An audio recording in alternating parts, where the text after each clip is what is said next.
Good afternoon. My name is Chuck Boyd. I'm the Director of Planning Coordination for the Maryland Department of Planning. And I'm announcing more to the audience. In our virtual audience, we have, I think, 14 or 15 people online. And we apologize for being late starting.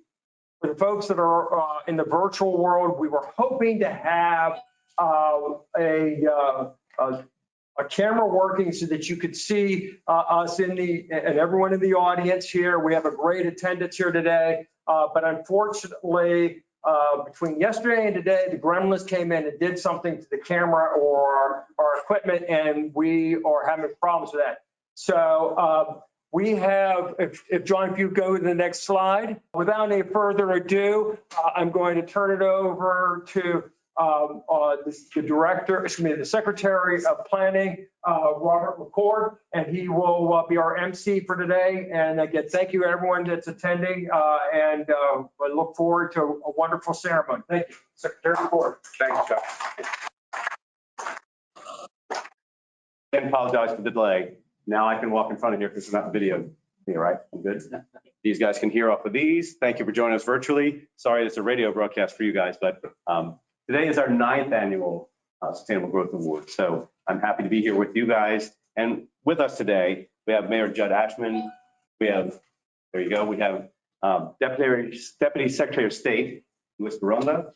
We have Deputy Secretary of Agriculture, Steve Conley, Councilman Robert Stokes, and we have Delegate Jim Gilchrist with us today, right?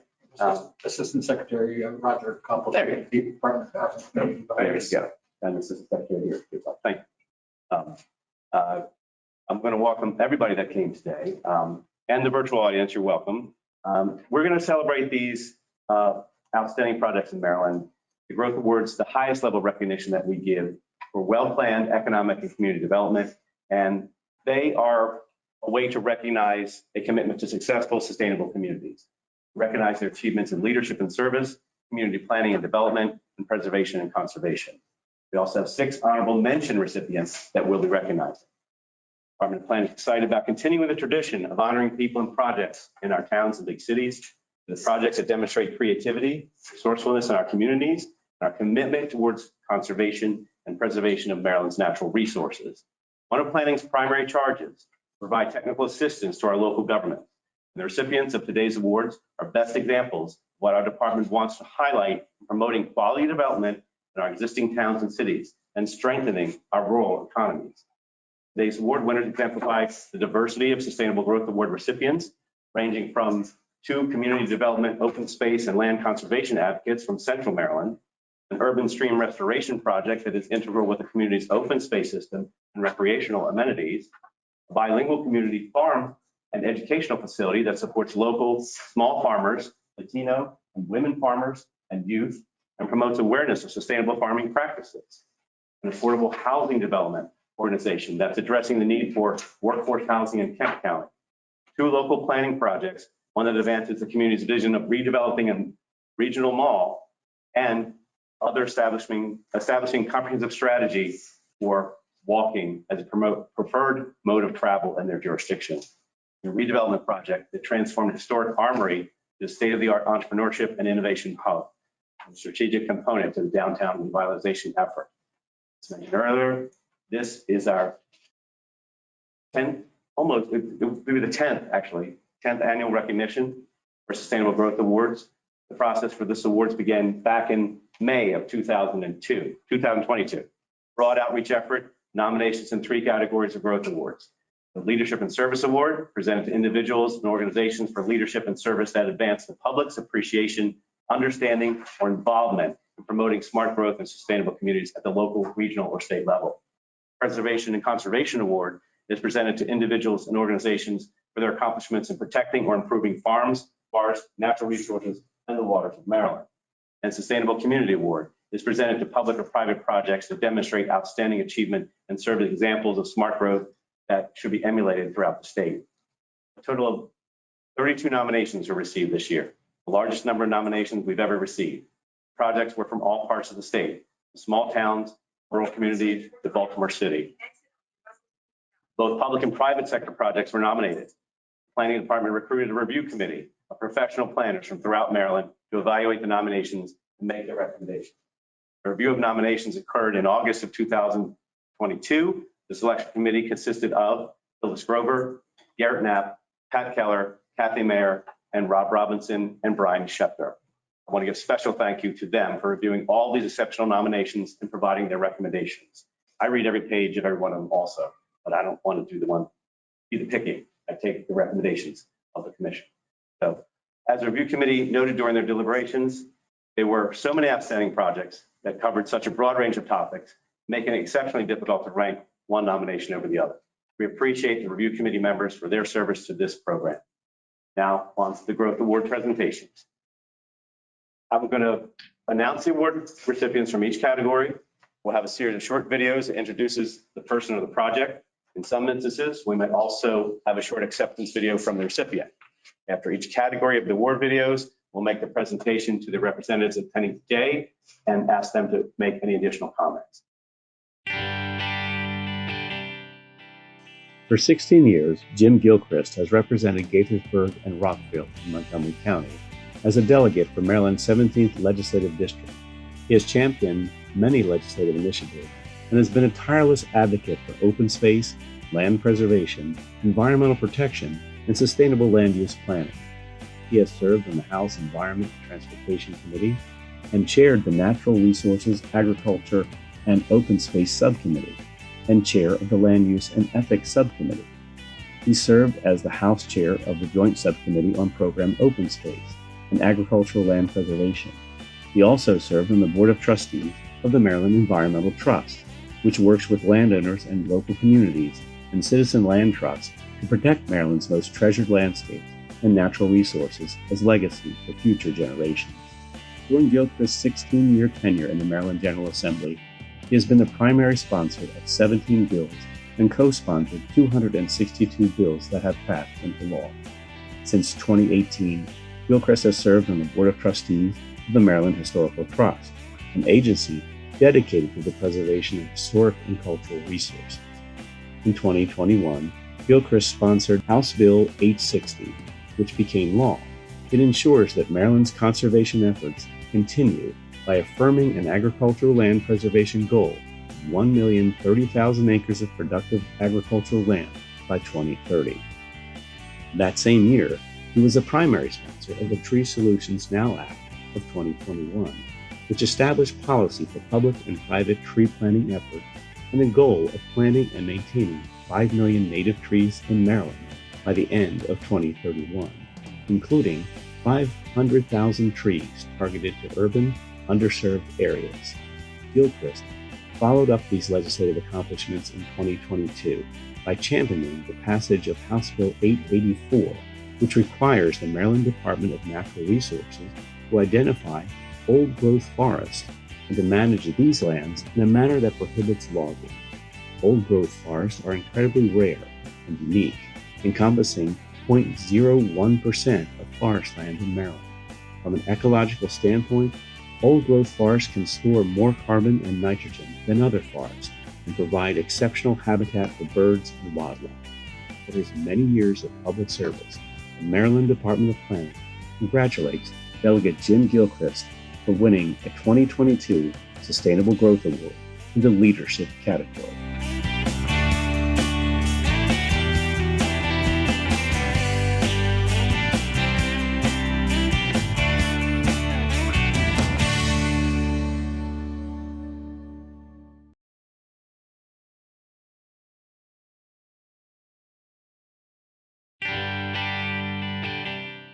The 2005 Barclay Midway Old Goucher Small Area Plan, prepared by the Baltimore City Planning Department, noted several challenges facing the East Baltimore Midway neighborhood, including high vacancy rates, population loss, a failing housing market, deteriorating housing stock, and limited recreational opportunities. The plan also noted, quote, the neighborhoods have well-established neighborhood and civic associations operating in the area that can play a critical role in implementing this plan to revitalize these areas. As one of the leaders in East Baltimore revitalization efforts, Kathy Christian, Executive Director of the Midway Community Development Corporation, has been building community support at the grassroots level to strengthen neighborhood relationships. Kathy has worked to create a coalition of neighborhoods and a framework for strategic action that unifies the development efforts that affect more than 15,000 residents in the East Baltimore neighborhoods of Barclay, Broadway East, Darley Park, East Baltimore Midway, Oliver, and South Clifton Park. The success of her efforts have strengthened the voice of these often overlooked communities. Kathy is committed to public engagement, demonstrated by her work with the neighborhoods re-engaging with Baltimore City Department of Planning to create an Inspire plan for Harford Heights Elementary Middle School to address the needs of the communities served by this 21st century school. The neighborhoods have long complained that they were not part of the original Inspire plan for Harford Heights. Kathy set up monthly meetings with neighbors to identify key public improvements, including alley improvements to ensure safe passage for students, green spaces for passive recreation opportunities, and other amenities for families and students in the area. She pulled together 5 neighborhoods in the area, planned for green space, leading to the planting of more than 350 trees. In another collaborative effort, she organized neighborhoods around the National Great Blacks and Facts Museum to eliminate illegal dumping on vacant lots behind the museum. Kathy also worked with her city council representative and the Public Works Department to remove more than 8 tons of debris. She then helped to submit a grant seeking to transform the vacant lots into community green space that will also serve as a gateway to this important Oliver neighborhood asset. The grant provides funding for a community-led design process to fix stormwater erosion and reduce neighborhood flooding attributed to runoff from the site. For these and many other efforts, the Maryland Department of Planning congratulates Kathy Christian for winning a 2022 Sustainable Growth Award in the Leadership category.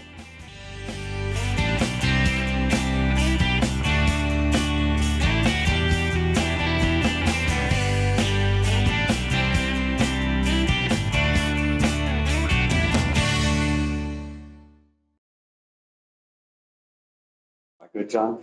Now you're ready for Delegate. Anything? I would just like to thank everyone here.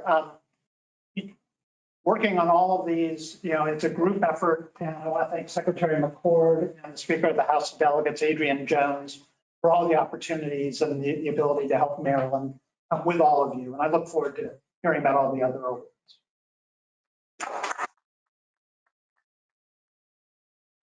We have Dr. Doris Minor Terrell here to accept the award on behalf of Kathy Christian. Yeah, Kathy's a brilliant woman who's been working hard to change what's happening in disadvantaged communities. Her mom is not doing well today. She's a primary caregiver, so we're honored to be here to take her place. She also has a new tree planting initiative going to plant an additional 310 trees. So we're happy because we're communities who live with air quality issues and heat index issues. So she's working very hard to help us have a better and healthy life. Thank you.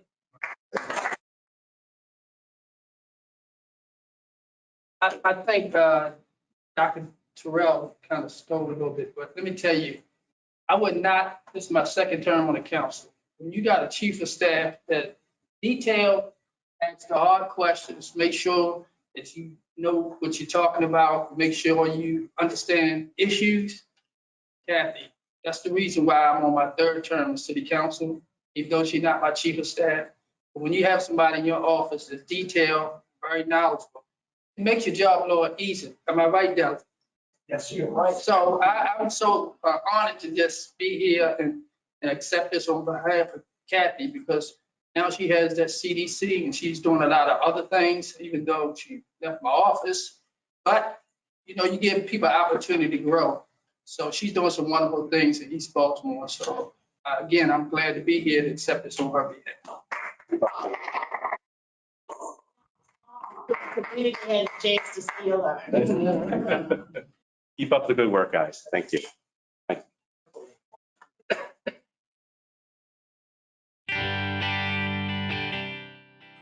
As noted, In Montgomery County's Germantown plan for the town sector zone, quote, much of Churchill Village's visual character is defined by its lakes, mature tree canopy, and abundant open space, end quote. The man-made Lake Churchill was created from a stream and a small deep pond in 1971, as required by the development plan, to serve as a stormwater management facility. Today, the 18-acre lake still provides that function, while also serving as a much-beloved community asset and source of recreation. Lake Churchill is owned and maintained by the Churchill Community Foundation, which extends membership to all property owners inside Churchill Village. The Churchill East Stream drains 468 acres of highly developed urban area.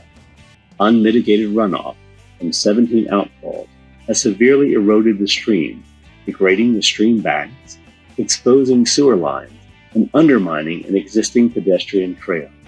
The stream had also become the largest contributor of sediment to Lake Churchill, impacting the water's quality in the lake. In 2017, the Churchill Community Foundation hired Charles P. Johnson and Associates, CPJ, to complete an analysis of the stream valley and prepare an assessment report and grant application. CPJ later prepared stream restoration plans and coordinated permitting and project management. In 2019, the Churchill Community Foundation, in partnership with the Potomac Conservancy, received a Maryland Department of Natural Resources, Chesapeake and Atlantic Coastal Bays Trust Fund non-point source pollution reduction grant for the Churchill East Stream Restoration Project to mitigate storm drain outfall runoff, reverse stream damage, improve stream hydraulic and geomorphic conditions, and address public safety concerns. In January 2020, Bourne Engineering was hired to do the construction work. The project was completed in 2021 at an approximate cost of $1.5 million. A natural stream design approach was selected for this restoration project, which included on-site reuse of woody debris and all the needed stone and stream bed materials. It did not require import of additional fill material.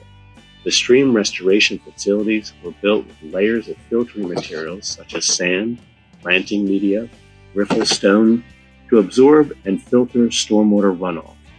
In addition to filtering out pollutants, these facilities also promote the conversion of surface runoff to groundwater, which helps maintain base flow in the stream during dry spells and hence are beneficial to aquatic life.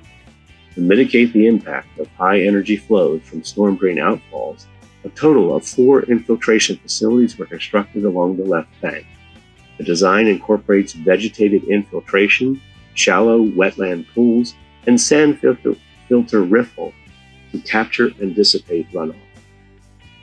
284 native trees, 172 native shrubs, and more than 6,000 native grasses were planted within the stream valley.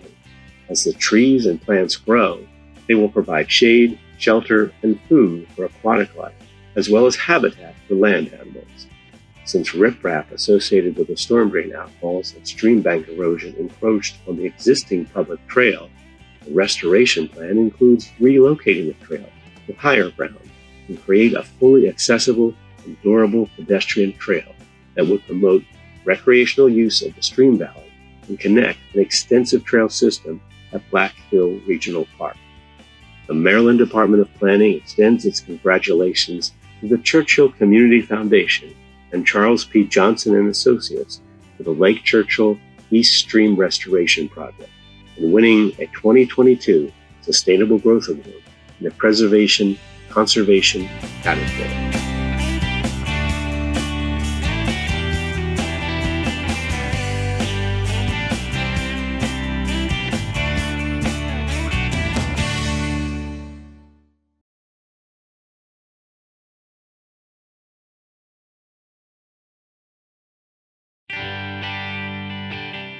Wild Kid Acres is a bilingual community farm located in Edgewater, Maryland. Founded by a veteran and minority business leader, Gerardo Martinez, during the 2019 pandemic in 2020, recognized the need for his community to experience a safe outdoor space that was unique and welcoming. WKA's mission is to enhance the local ecosystem through climate-smart agriculture and educate all visitors on these practices, inspire the local community using the farm and its animals, and increase local economic development by serving as a unique low-cost venue for small, locally owned businesses. As the only bilingual community farm on the East Coast, WKA has focused on local small farmers, Latino and women farmers, and youth. As a small farm operator himself, Martinez understands the needs of underserved groups and has worked to help them. Moreover, his Latino heritage and Spanish language capabilities helps Martinez bridge cultural and language barriers and ensure that Maryland's historically underserved farmers benefit from available resources. WKA partnered with local schools, small businesses, and nonprofit organizations to provide programming to the broader community and work with more than 20 local small businesses and 8 minority-owned farms to bring fresh produce to local markets. In addition to helping preserve America's history of small family farms and supporting local communities and economies, WKA also promotes agricultural, education, and awareness of sustainable farming practices. Martinez also founded the Maryland International Agriculture and Environment Conference to promote international cooperation in agriculture and share best practices for the conservation and improvement of environmental practices. WKA has partnered with state, local, and private funding sources to enhance the organization's educational opportunities, enabling them to construct 2 new structures on the farm, including a community barn that will serve as a local farmer aggregate food hub, as well as an indoor education and demonstration center. Heritage Rotunda, where WKA conducts animal-assisted therapy programs to showcase the unique history of the land and the farm, which once served as a location to all-female Negro League softball team known as the Cougars. As a philanthropic arm of WKA, the Wild Kid Foundation continues to fundraise, focusing on scholarships, experiences, and resources for those who will benefit from lifelong learning associated with the farm. In response to this funding, Martinez dedicated this year's harvest from their second property in Waldorf to a local food bank. Wild Kids Acres had nearly 6,000 visitors during the pandemic. With its barn and rotunda, at least 15,000 visitors are expected each year. The Maryland Department of Planning extends its congratulations, felicidades, to the Wild Kids Acres for winning 2022 Sustainable Growth Award in the Preservation Conservation category.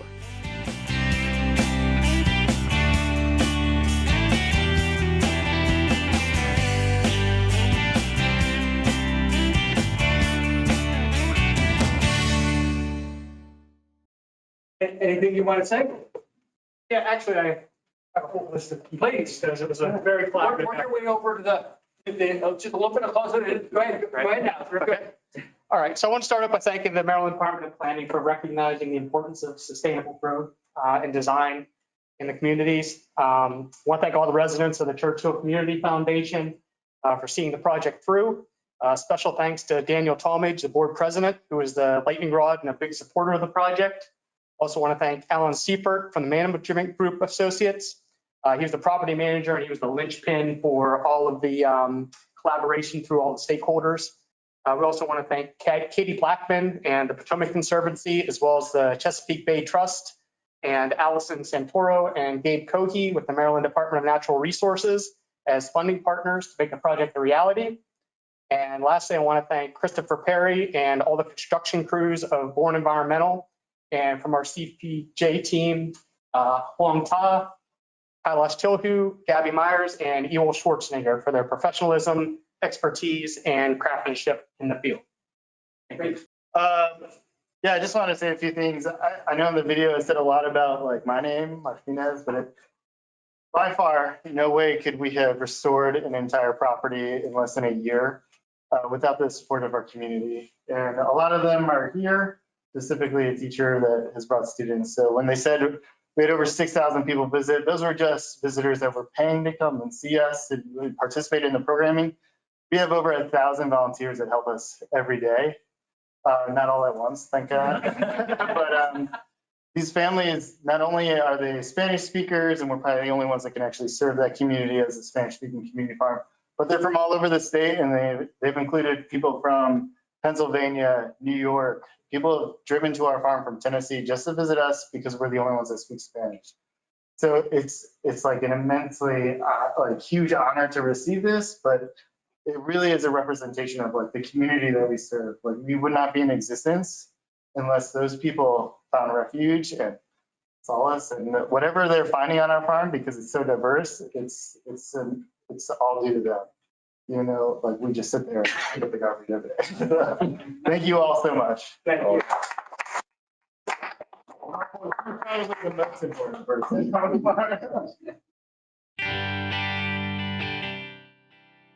Housing insecurity is a reality for as many as 40% of Kent County households, according to a 2018 United Way report, which noted a growing disparity between what families can afford for housing in the county and what is currently available as housing. To address this problem and fill this need, Kent Attainable Housing, Inc., KAH, is building new affordable housing and rehabilitating existing homes for limited income working families. To date, KAH has focused on two communities, Chestertown and the nearby historic African American community of Butlertown. Initially, KAH structured its affordable housing programs to sell homes at $130,000 as professional contractors build the homes to code and volunteers help finish the projects. However, due to supply chain problems and cost increases, completed units now cost more than $190,000. Rather than pass on this increase to families, the organization developed a comprehensive fundraising strategy to fill the financing gap. KAH worked with elected officials and community leaders to raise funds by highlighting the benefits of infill development, housing rehabilitation, and affordable housing in Kent County for a monthly newsletter, an interactive website, and an active social media presence. This effort has been successful, as more than 90 individuals and organizations have contributed more than $100,000 to help subsidize construction costs.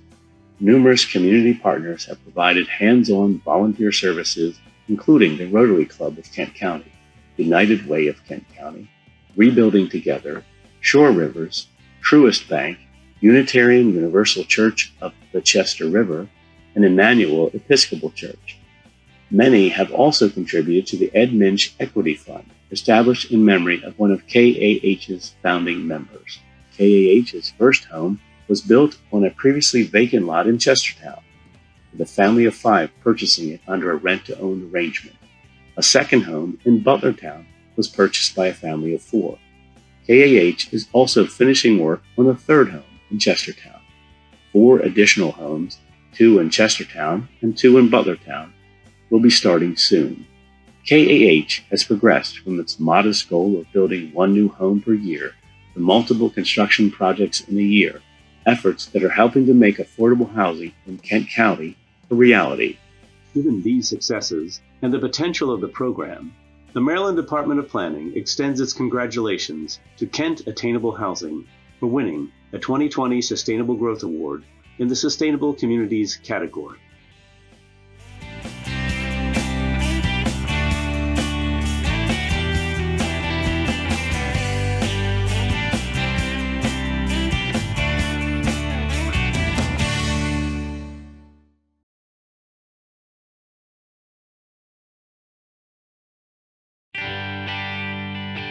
In 2021, Towson University reopened the doors of one of Baltimore County's most historic buildings after 3 years of extensive renovation. The former Maryland Army National Guard Armory now houses the university's innovative entrepreneurship program, the Startup, enabling students and local businesses to work together to build a stronger Greater Towson economy. Located at the corner of Washington and Chesapeake Avenue, the Armory opened in 1933 and housed the Guard for nearly 80 years until it moved into a new location in 2012. The building occupies a prominent site adjacent to Baltimore County's government headquarters in the downtown Towson Business District. After the Guard departed, the building served as a community and recreation center until Towson University identified it as the potential site of a new business development center. The building's size, accessibility, and location made it an ideal choice to support TU's effort to establish a business engagement hub in downtown Towson. CU partnered with Greenberg Gibbons real estate firm to transform the Armory into an entrepreneurship and innovation hub. Extensive renovations to the building systems were needed, and interior spaces were redesigned to enable the building to function as a gathering space with offices, a catering kitchen, meeting rooms, and a coffee retailer. The total cost of the project was $3.9 million. The state-of-the-art facility now serves as the off-campus front door to the university. The Armory is also home of downtown Towson's largest free co-working space, supporting budding entrepreneurs and their new ventures. This co-working space is available at no cost to the public, businesses, and government organizations, offering both a place and collaborative culture for the innovative creators who want to develop their business ideas and professional networks. The renovation has helped to energize downtown Towson and complement Towson Row, a $350 million mixed-use development a few blocks away. By reusing the beloved but underutilized landmark in the heart of downtown Towson, Towson University has created a flourishing hub that has hosted more than 6,000 meetings and events to date. By making the Armory part of the campus community, Towson University has reinforced its own role as a major anchor institution and economic driver in the Baltimore region, while enhancing the learning opportunities for students and creating a vital economic resource that is helping to transform downtown Towson. For these efforts, the Maryland Department of Planning extends its congratulations to Towson University and the Armory Renovation Project for winning the 2022 Sustainable Growth Award in the Sustainable Communities category.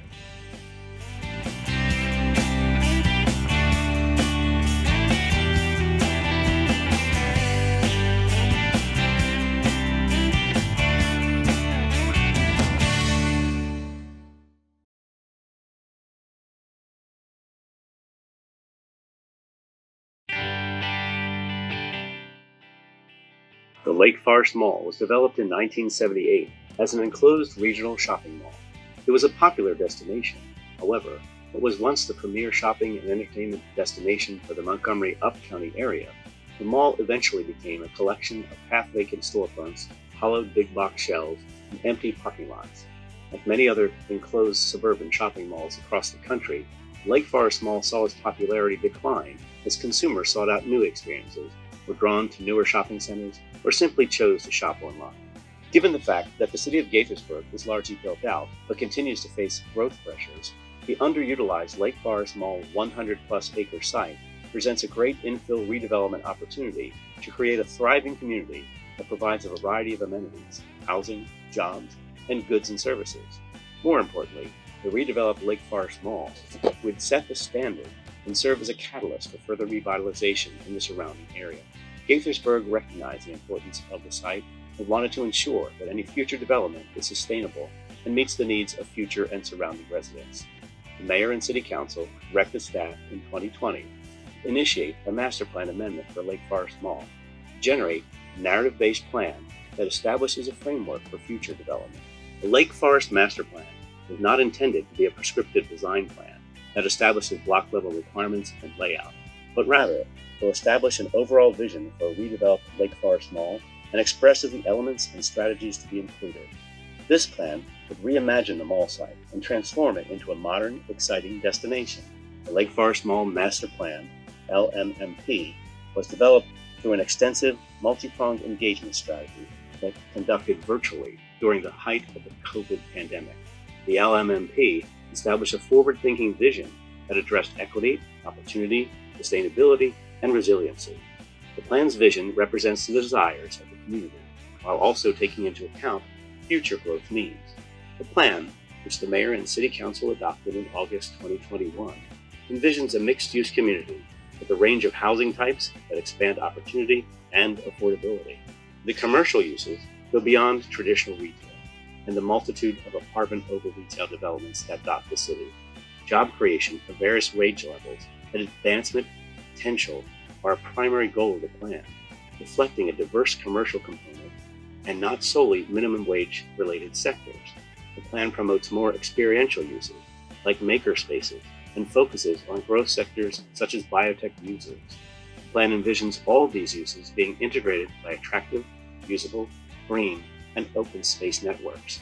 with the entire project being connected internally and externally with a multimodal transportation system anchored by an enhanced Lake Forest Transit Center.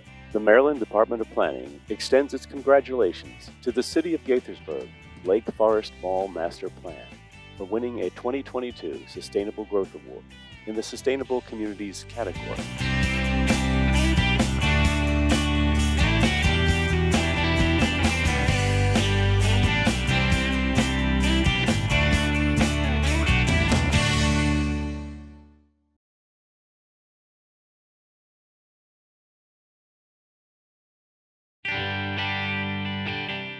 Howard County, well known as a suburban county in the Baltimore, Washington metropolitan area, has historically had a car-centric development pattern, even though Columbia is famous for its extensive open trail system. Howard County recognized this challenge and embraced the opportunity to plan a different future, as noted in the Walk Howard Moving Forward, an update of the 2007 Howard County Pedestrian Master Plan. Howard County is a great place to live, work, and play, and generally a good place to walk. The Walk Howard Plan asks the tough questions any community would if they were to chart a new direction and sets forth a plan for implementing a connected, comfortable, and safe pedestrian network that accommodates all users. While Howard County had a pedestrian plan in place, Walk Howard Moving Forward focuses on improving walkability in Howard County through a system of sidewalks, pathways, bus stops, and roadway crossings that make it easy to get around on foot or in a wheelchair. Walk Howard addresses walking in all of its forms, whether trying to get somewhere or just taking a casual stroll somewhere you love.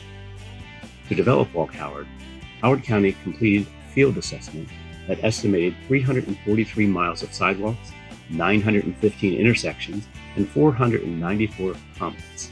They held 3 public open houses and provided an online survey and map which drew more than 2,500 comments and 36,000 likes and dislikes. With the data, they developed a draft plan that includes infrastructure and program recommendations, as well as structured projects that provide a framework for completing improvements. Walk Howard identified 212 miles of sidewalks needing to be built, 32 miles of sidewalks needing to be repaired, and 621 intersections that need improvements. Out of 494 bus stops assessed in the plan, 78% need landing pads and 51% need pedestrian lighting. By focusing on improving the pedestrian network and increasing access to bus stops, Howard County can help people travel independently and reach destinations such as schools, shopping, services, and social interaction in a safe and comfortable manner. In addition, improving walkability results in significant health, economic, and safety benefits for individuals and for the community. In February 2020, the Howard County Council adopted the Walk Howard Plan.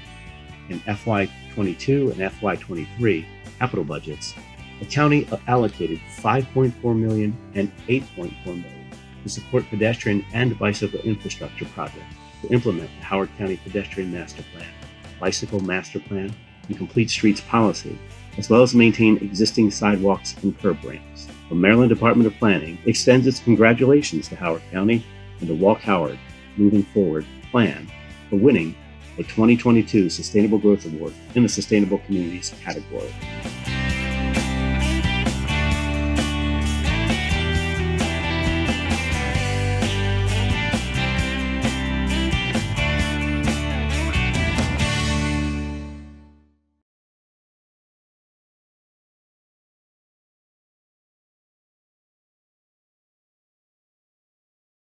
Hi, my name's Jonathan Chase. I'm one of the founders of Kent Attainable Housing.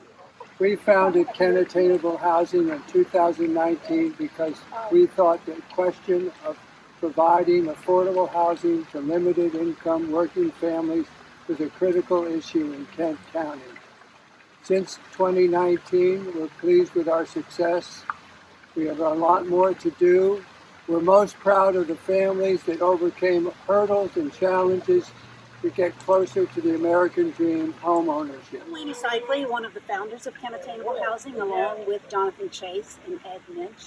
I'm particularly grateful for this award because I think it validates the work that our team has been doing. And we all recognize that this is not an award for individual people. It's an award for the organization and an incredible team of people who are doing this work. It validates the work we're doing, trying to make home ownership an equitable opportunity for residents in Kent County. It validates the mission of trying to break the cycle of generational poverty through the asset of home ownership. And maybe most importantly, it validates the obstacles and challenges and hard work that so many of our working families are enduring in their journey to home ownership. My name is Amanda Wallace. I am the financial literacy coach for the Kent Attainable Applicant Program. Thank you so much for the nomination for this award. We really appreciate what it is being recognized and the hard work that we're putting in. Personally, for me, being the financial literacy coach and being able to help my community by putting people in a better path to be more structured in a home and have generational wealth with their kids. These are people I've grown up with. Their kids go to school with my kids, and it's really important to me to be able to give back to the community in that respect. To be able to be part of a program that is being recognized statewide for contributing to our community in this massive way of home ownership is very appreciative, and I'm very excited to be part of it. Thank you. Thank you. Thank you. Thank you.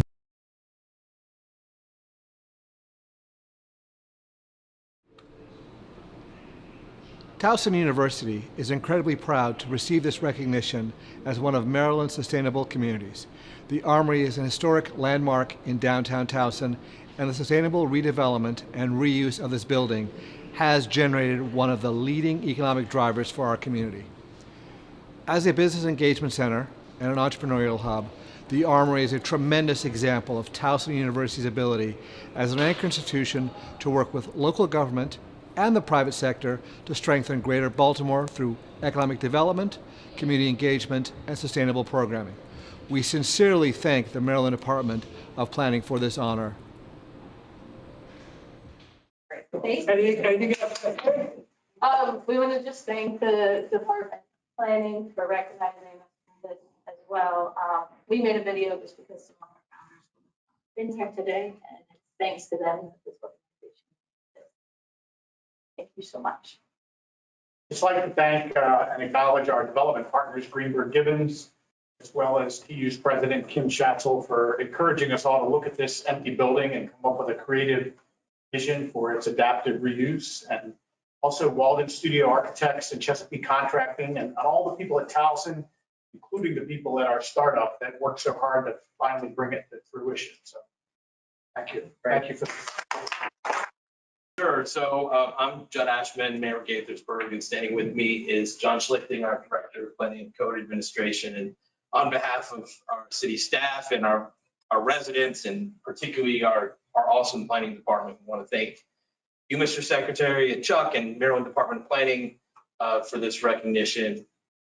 Lake Forest Mall is, as you saw in the videos, regional mall, almost 50 years old. But for the last 15 or 20 of it, we've known it was ripe for redevelopment. The problem was that it had a complicated ownership structure.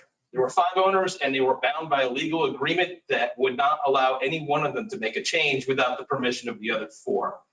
And so while we knew it was ripe for redevelopment, we had to wait for the private sector to untangle that mess. We decided that we would at least lay the groundwork for when it would happen. We would have a master plan in place so that we could get a grade A project. So our staff led the process, and we had input from more people than we've ever had input from for any issue in the city of Gaithersburg. Over 2,300 people put in from the public, put in their input, and I feel like it was well reflected in a document that we're really proud of. And as a postscript, just yesterday, the private sector did untangle its mess as of March, and just yesterday, a group filed a application for rezoning and a sketch plan for that area. So we're seeing real progress, and we invite everyone to be with us and pay attention to it. But anyway, thank you all very much. Congratulations. Sure. First of all, thank you to the Department of Planning for this award and for putting this great ceremony together today. It's so inspiring to hear about all the great things happening around the state.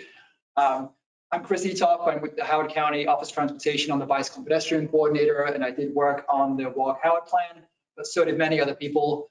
So I wanted to give some thanks and credit to others that worked on the plan. First of all, from our leadership in Howard County, our Howard County executive, and our Howard County Council, which have been very supportive of improving walking, biking, and multimodal complete streets in Howard County. Also, my Office of Transportation colleagues that put a lot of hours, a lot of work into this plan, and it worked out really well.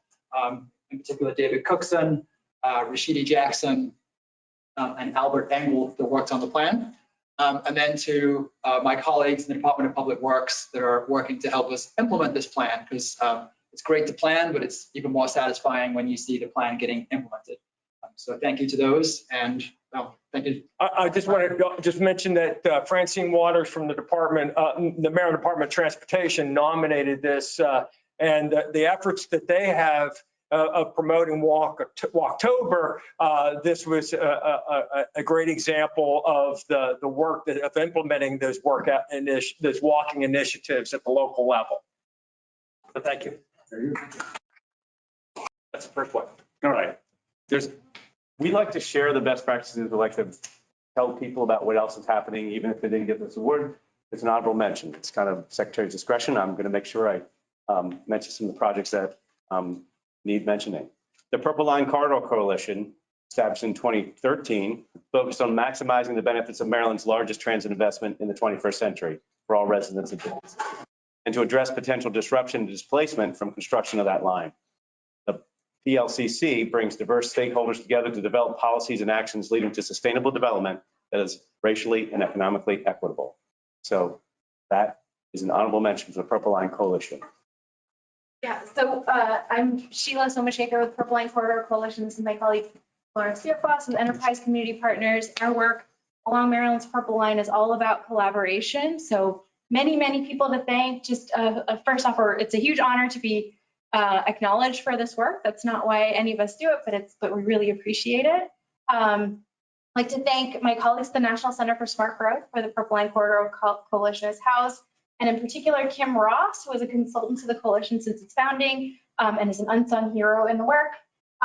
Enterprise Community Partners is, equal partners in leading this work, huge asset to all of the work that we do across the corridor. And then finally to our steering committee, which guides the work, leads the work, helps co-create the agenda. I'm just going to name them really quickly. It includes, in addition to the two organizations that I mentioned, the Montgomery County Executive Office, Prince George's County Executive Office, the two county planning departments, CASA, Montgomery Housing Partnership, Housing Initiative Partnership, the Latino Economic Development Center, Purple Line Now, Kaiser Permanente, Prince George's County Council Member Daniel Glaras, and then Montgomery County Council Member Evan Glass. They're leading this work in the ground, and we really appreciate this. Thank you so much. Thank you so much. Great work.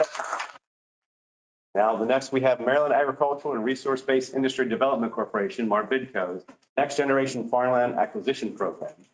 MARBIDCO is a quasi-public economic development organization chartered to help Maryland's farm, forestry, and seafood businesses prosper through targeted financial and other services. MARBIDCO's Next Generation Farmland Acquisition Program, NextGen, is available to help qualified young or beginning farmers who have trouble entering into the agricultural profession because of relatively high farmland costs and lack of access to adequate financial capital to purchase farmland. More recently, Small Acreage NextGen program, the SANG program, SANG program, was created to help beginner farmers to purchase smaller properties between 10 and 49 acres in size by purchasing a permanent agricultural conservation easement.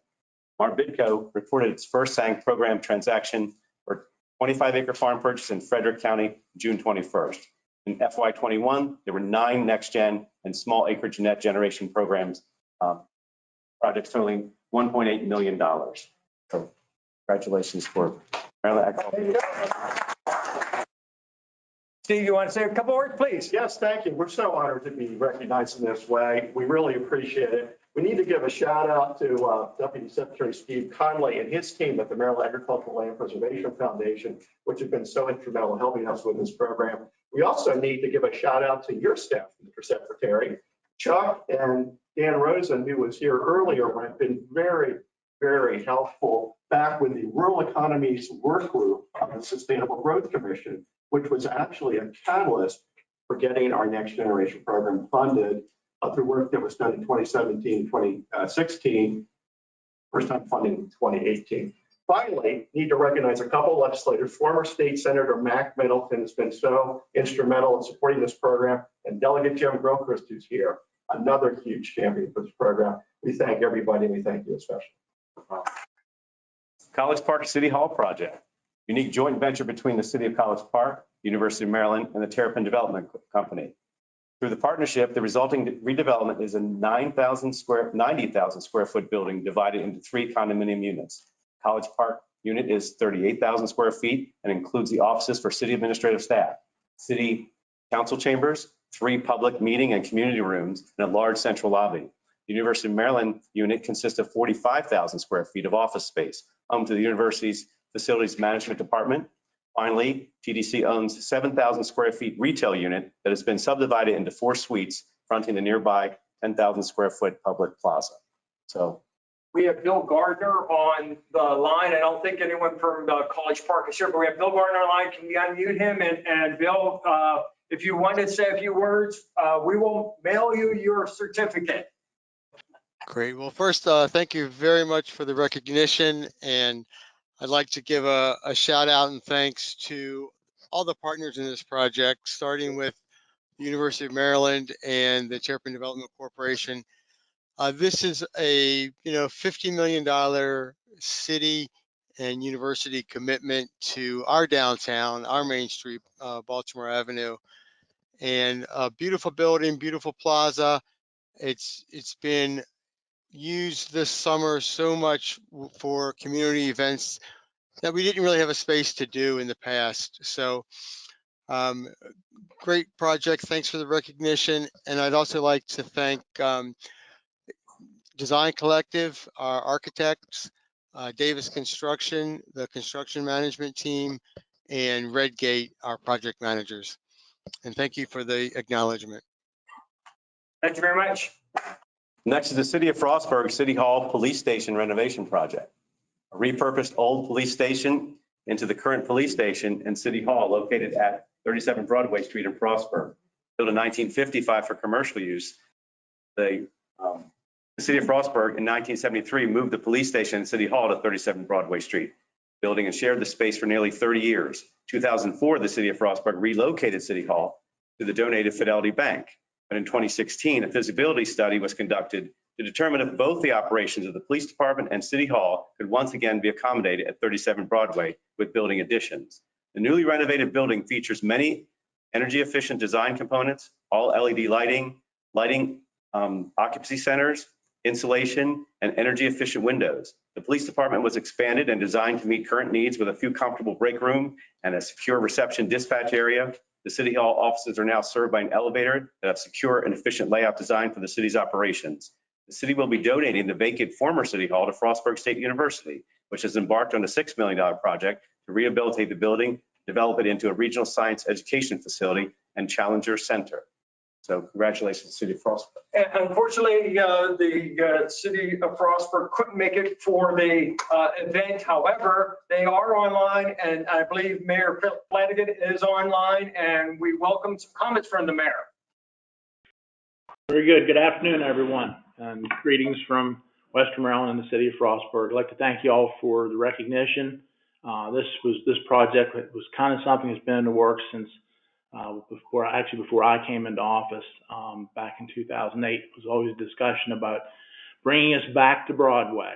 And so very, very excited that even through the COVID pandemic, our contractor was very diligent, had crews on site every day. And it was actually, I think, a very uplifting thing for our community to see progress in what was a obviously very stressful time for a lot of America, and especially small town America. So I'm very, very proud of our finished project. Our city administrator, Elizabeth Stallman, did an amazing job of keeping the wheels turning for this to happen. And again, it's great to be back on Broadway. And as was mentioned, we're even almost just as tickled that our former abode on Main Street will have a new occupant being used for education. And that's very important to the citizens of Frostburg and the community.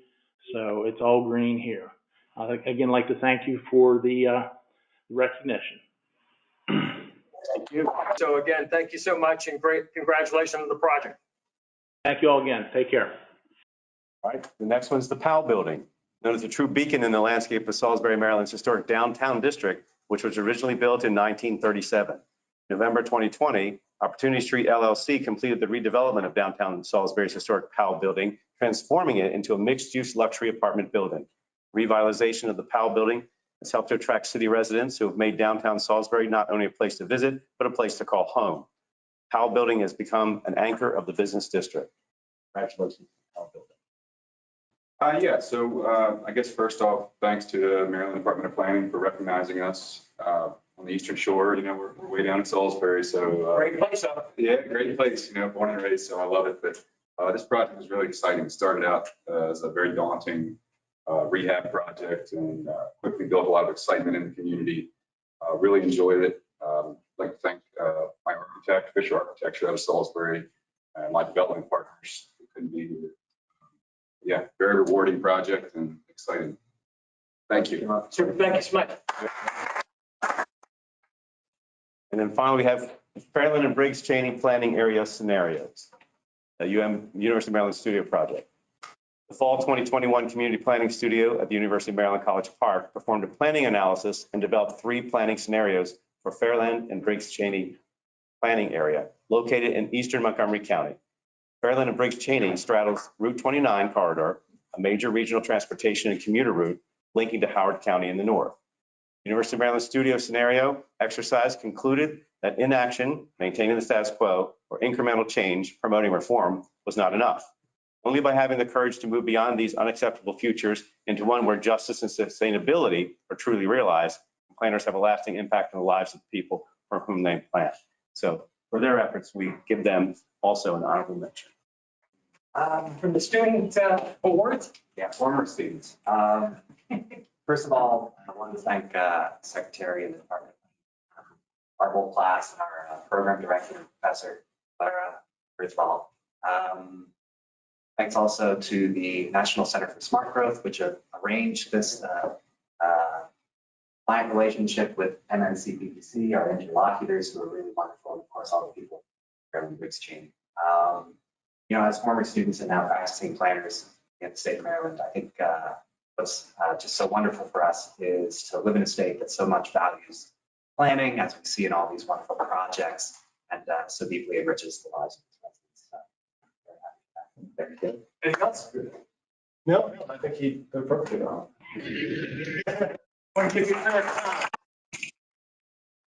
So it's been my honor, Secretary, to preside over the award ceremony, but it's also my prerogative to reach down and grab a couple honorable mentions, because we got so many good awards this time and so many good projects we had to see. And after doing the census and redistricting, and those 2 things come along every 10 years, but the census had taken me all across the state in almost every county for sure, and probably 2/3 of the municipalities. I've been everywhere to try to make sure that everyone gets counted, make sure that for the next 10 years, we get what we deserve from the federal resources, and we can make sure we can plan for better. So that is so important to planning, to make sure everybody's counted. And I zigzagged all over this place. I got off the beach one morning and told my kids, "Where are you going, Dad?" "I got to go to elementary school. They're having a big census fair." "Really?" I said, "Yes, I'm doing that. You won't miss me. You really won't." So I just go to the beach, left the beach, and I show up there and they're like, "Wait a minute. You came here, Secretary?" I said, "Yeah, I came here." I said, I want to promote this. Next thing you know, I'm on Facebook Live and everybody's talking about it. I said, that's what we need to do. Harness the energy of trying to get everybody counted to make sure that everybody is provided for later. It's not just one day of census. It's about community. So use this energy. And then we share the best practices all over the state from what people are doing in the census, right? If somebody in Western Maryland says, "We did this little thing," wait a minute. They get a secretary citation, goes on our website, and you make sure that the people in the Eastern Shore understand what you're doing, because it might work over there. I handed out food in Montgomery County for 3.5 hours with Spanish census takers in the park, just to make sure that everybody knew that we were there, we cared, and this is very important. And if you haven't filled out your form yet, just pull off to the side. There's Spanish census takers right there. I did Mass here in Baltimore City a couple times and was able to speak at the homilies to tell people what the importance of the census was. So that's just, I've seen this state in a way that other people wouldn't have if they didn't get in the car and go. And we did the Better Maryland Project, the Better Maryland State Development Plan. That was early when I first got here. Every county, all over the place. I did it for census, and I was just impressed by how people cared. So how people cared about their communities and who will think about what the future will look like. And then what do you have to do to make that future? And that, how we get together, how we live together, how we walk from where we want to go, how we grow what we want to eat, how we do what we need to do as a community. That's important to me. So I'm really happy to have hosted this, happy that we're back in person, happy that you could join us virtually also. I'm sorry that we couldn't have the screen working for you. But I really wanted to let you know that it's important to me. It's important to me, not just all the award winners, that's the committee doing their job.